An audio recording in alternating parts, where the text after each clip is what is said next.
This is Henry. Henry adores both his mother and father, and when his parents divorced, they both desperately wanted to protect him during and after the divorce.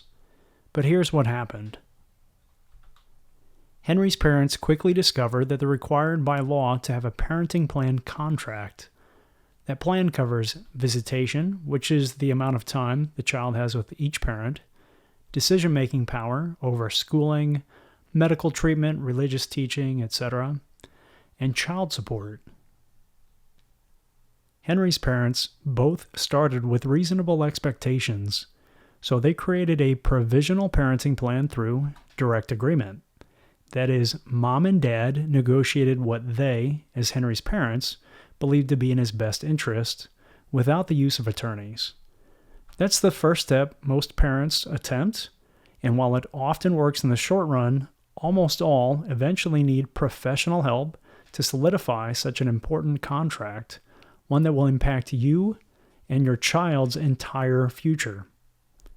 So next, their friends and family urge them to speak to an attorney before finalizing the contract. But rather than honor the provisional plan, the attorneys convinced each parent to fight for primary custody. So after more than a year of unnecessary fighting, the judge finally ordered mediation. Most states, including Texas, require mediation before you're allowed to go to trial. Now, if you haven't seen the Oscar-winning Netflix movie Marriage Story, starring Adam Driver and Scarlett Johansson, you need to check it out. It's an excellent portrayal of how attorneys can derail what could otherwise be a far less adversarial process. It demonstrates what happens when parents with good intentions collide with attorneys whose incentives are very different from yours and mine. Now, I want to be clear that we work with attorneys and they play a very important role. However, if you're currently going through a divorce or even considering it, you need to understand that an attorney's mandate is to fight for their client, not to protect your child. Now, Brittany Wong had a Q&A with prominent divorce lawyers to find out how true to life the movie is. You can see some illuminating excerpts while I discuss what the researchers at Both Matter have discovered. Now, at Both Matter, we've interviewed more than 50 sets of divorced parents who retained lawyers. Almost all of them followed a similar pattern. At the most vulnerable point in their lives, attorneys convince the parents to get what they deserve. That's the dream anyway. But here's the reality. If you decide to litigate, you are putting your child's future in the hands of a judge who will know next to nothing about you and will know even less about your child. And the attorneys are far less concerned about you than they are about their rapport with the judge, who they will have to face for years and years to come. Now, in most cases, you'll start with a hearing on temporary orders. Temporary orders specify visitation, decision-making power, and child support during litigation. You'll have limited time with a judge who ultimately makes a wild guess based on his or her gut. After the hearing on temporary orders, the attorneys fight like mad to dig up dirt on the other parent. In Texas, they can demand 7 years of credit card and bank statements, tax returns, your browser history, text messages backed up to a computer, a list of medication you're taking, medical treatments, and much, much more. Then you'll be deposed by your ex's attorney, who will paint you as an awful human being, utterly unfit to parent your child. We found that it's common to make 3 to 10 appearances in court, miss several days of work, create massive friction between you and your co-parent, which will continue long beyond litigation, and rack up between $10,000 and $50,000 in fees. In fact, the average divorce with children in Texas costs over $15,000, according to a survey conducted by the Martindale-Nolo Research Group in conjunction with Lawyers.com. Now, that's the average. That includes all the parents who managed to muddle through the divorce without attorneys. Litigation costs more than $70,000 on average, according to the Wall Street Journal, and that amount falls precisely in line with our research. As you know, the legal system is set up in such a way that it creates a winner and a loser. Except in family court litigation, it creates a loser, a bigger loser, and a child stuck in the middle.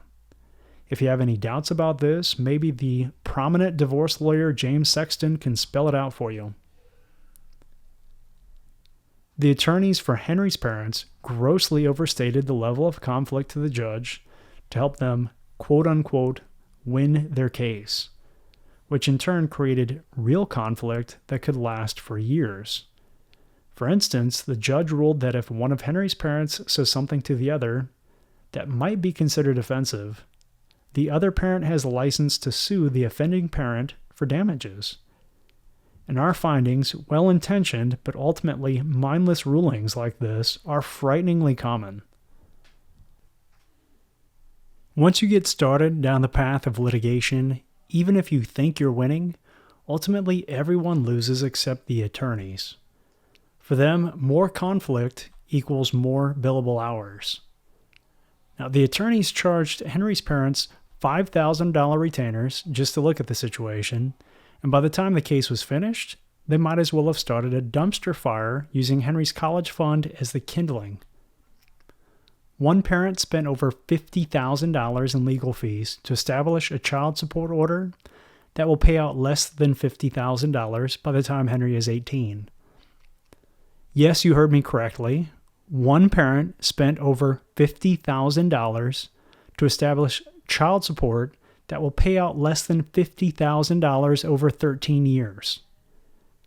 Worst of all, the judge, a total stranger who spent about an hour with the parents and knew nothing about Henry, we know this, we read the court transcripts, determined the course of his entire childhood.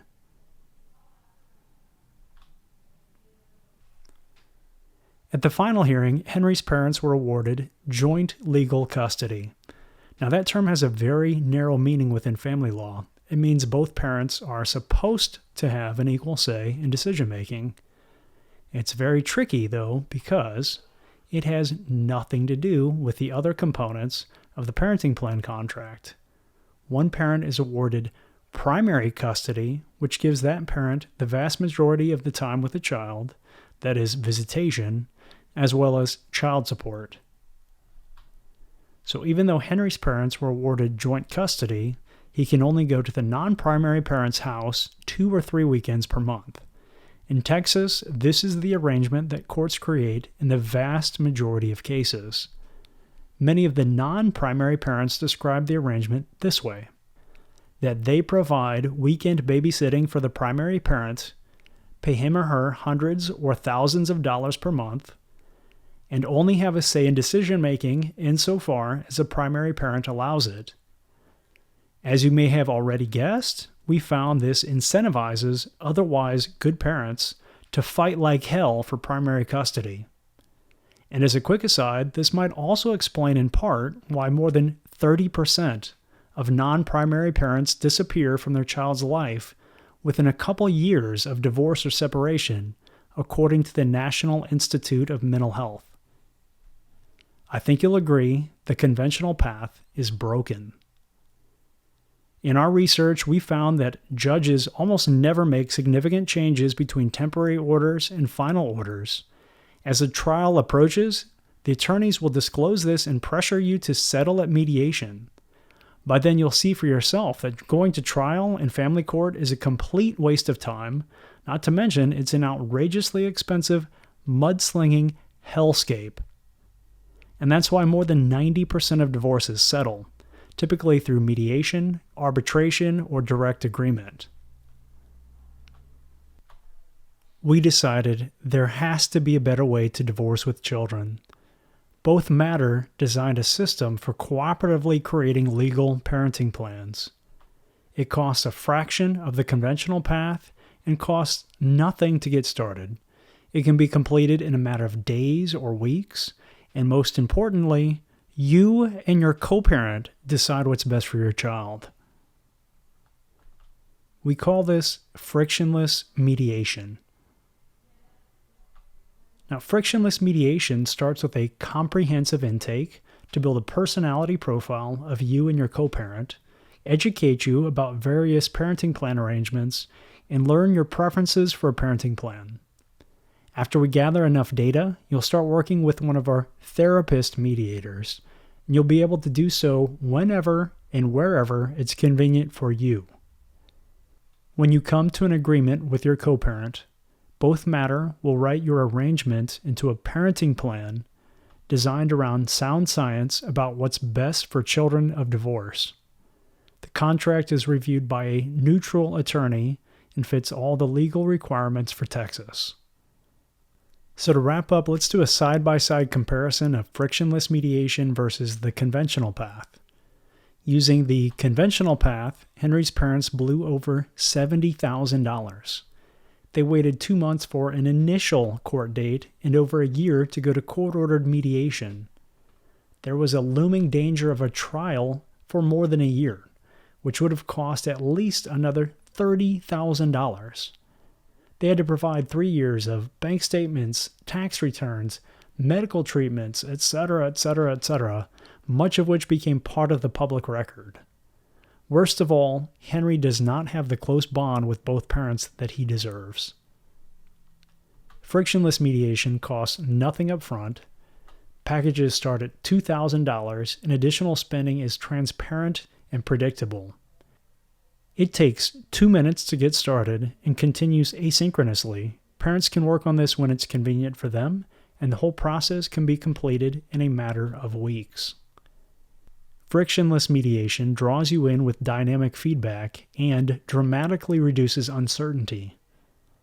The cost savings are tremendous, the spending and outcome are predictable, and it protects mom, dad, and the child. So when you're ready to find out more, in the top navigation menu, click Schedule a Consultation, and one of our divorce experts will reach out when it's convenient for you. Thanks for watching.